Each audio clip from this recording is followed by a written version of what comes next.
by a titan in the world of broadcasting. And I'm so happy because this is a woman who has carved out a pathway in an industry often and many times dominated by men. And I am glad to call her my boss lady.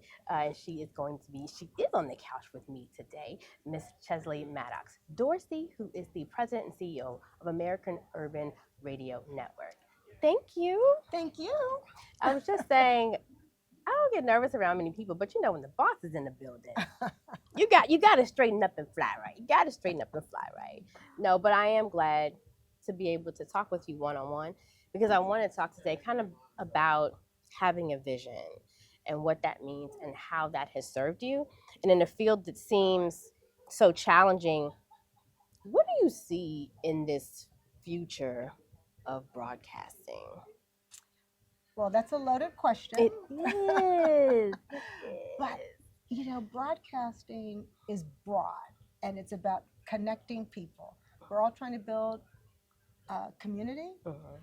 Broadcasting, particularly Black broadcasting, has always done that. Black broadcasting, right? It's always done that. It's been for 75 years, Black broadcasters have one by one in ever larger communities become a pillar. And that's because people can see TV some of the time, but they're always listening to radio, right? Always. You've got two ears, they're always on. Mhm. You're always listening to something. So it's given broadcasters a niche, and it's worked for us. I don't think people really understand, and we have to drill down on the significance and importance of Black owned and operated in this industry.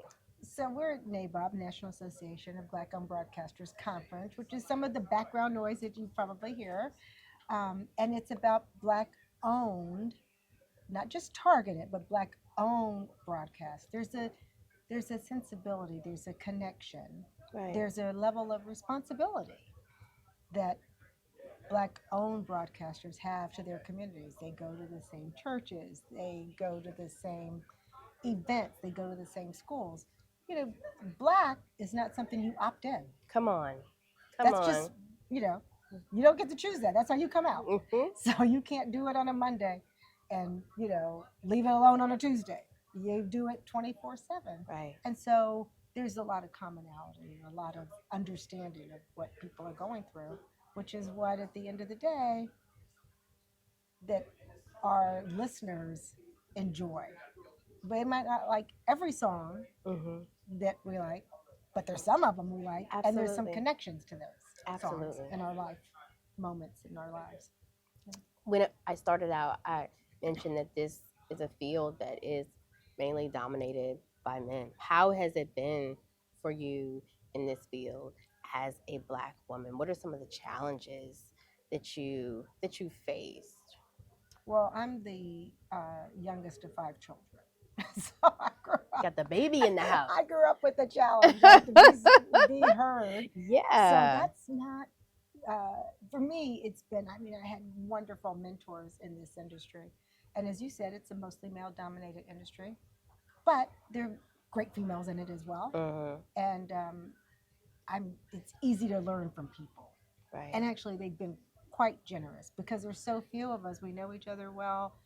They've been very, very gracious with their time and understanding and showing pathways. So it's made it easier. Business is hard. Business is personal. As you know, I take it very personally. Very, yeah. But it's great when you have people that are willing to share with you and help, open doors for you. Absolutely.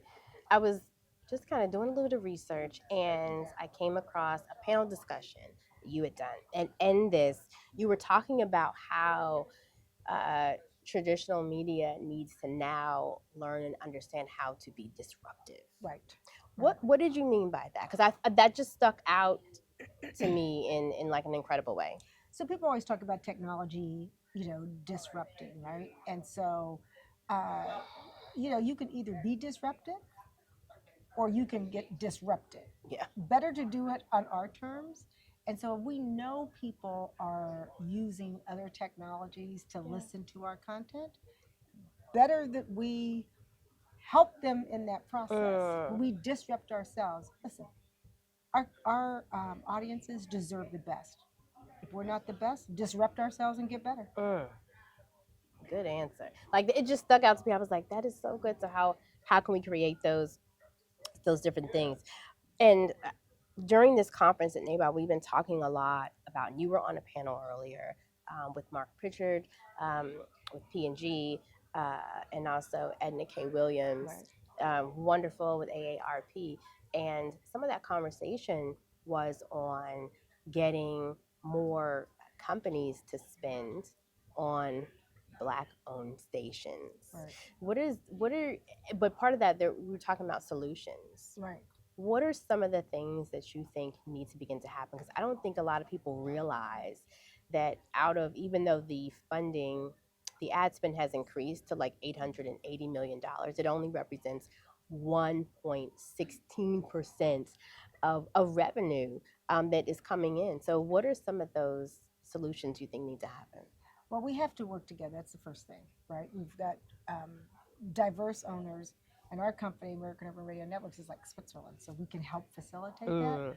We have to work together because not working together has given us less than 2 cents of every dollar. Huh. You know, when you go to the grocery store, give them $1, they give you 2 cents change. You put it in the cup. You don't even take it with you. So wow. We've got to do more together. And someone said a couple years ago, we can work with radical collaborations because we're really not at odds with each other, and we make the same case. And we're really all in the same boat, and we're serving different communities, but the same elements of the community. Absolutely. Right? So we have a little bit, I would say, also responsibility. We've got the ears of our communities.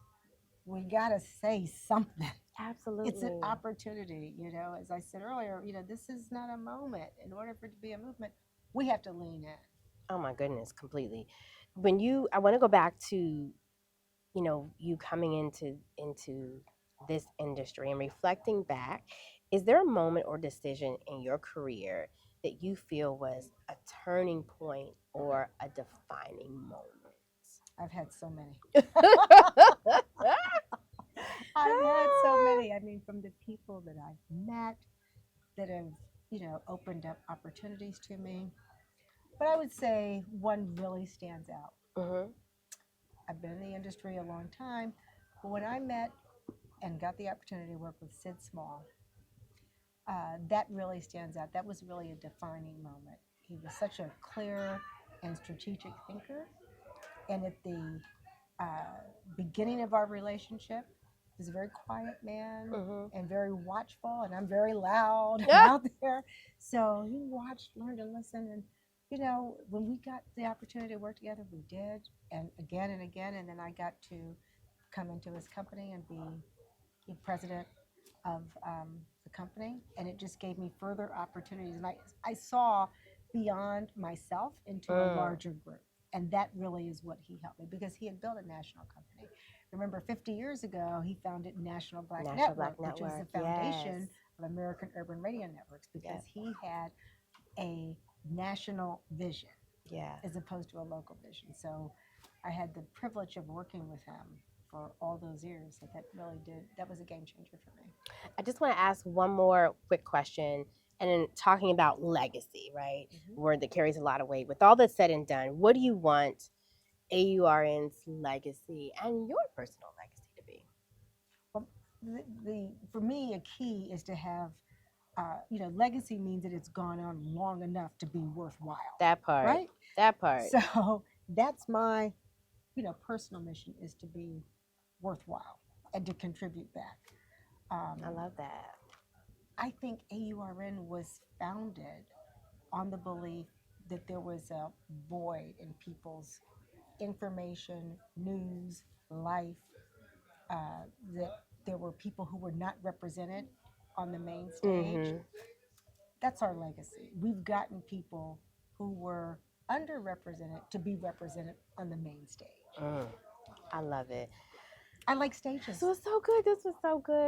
I definitely want to come back and sit down with you again. I know you're such an amazing, busy woman, but it has been, thank you absolutely for the opportunity to even be able to serve in a position as the White House correspondent. Well, And thank thank you you. for the wisdom that you give in the moment you just pull me aside to talk to me. I appreciate you. Miss Chesley Maddox-Dorsey, sitting here on the couch with me. Thank you. Thank you.